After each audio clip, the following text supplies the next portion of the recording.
Welcome back to the Evolving Heart and our Whole Person Living series, Mind, Heart, Body, and Spirit. Today we're going to talk about one of the negative emotions that we all struggle with, and one that we want to dive into and eliminate from our lives, and that is fear. How do we deal with fear?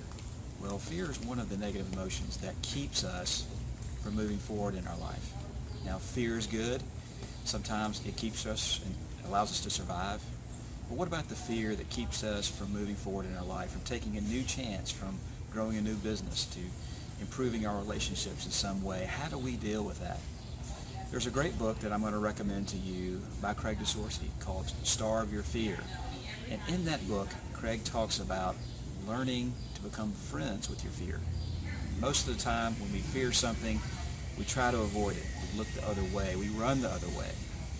But becoming friends with your fear can help you and allow your fear to become a teacher in your life. I'll give you a great example of a fear that tremendously debilitated me. As I wrote my first book, Enrich Your Sunrise, in 2003, I was determined to be able to speak about that book eloquently. Throughout my childhood, I had a tremendous, debilitating fear of speaking in public. So much so that I even avoided communication classes in college, just in order to not look at it. However, though, as I wrote that first book, I realized that I had to gain the courage, gain the conviction in the spirit to be able to speak about that book. So I went to a Toastmasters class in which I had to talk about myself for 1 minute. It had took everything that I could possibly muster up to stand up in front of that group and talk about myself for 1 minute. But somehow, I made friends with that fear in that 1 minute. I stood up, talked about myself, and as I was moving through that 1 minute, somehow I realized within myself that I would become a speaker. And I had a lot of improvements to make as a speaker. But as that 1 minute finished, all the fear of speaking, all the fear of not being good enough when speaking in front of people just fell away. And I ask you too, what does fear look like?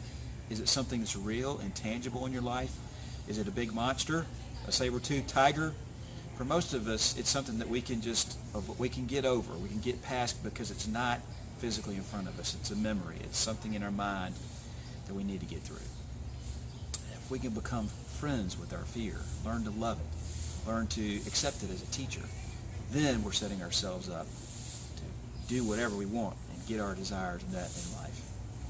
Again, I encourage you to go back and read Craig book, Starve Your Fear, and realize that fear is your teacher. Fear is your friend if you will allow it to be such. We hope you enjoyed our episode here at the Evolving Heart, Whole Person Living, and we'll see you next time for our next episode. Be sure to go back and watch some of our other YouTube videos, read our book, Adversity to Advantage and The Path to a Peaceful Heart, and we'll see you next time here at the Evolving Heart. Take care.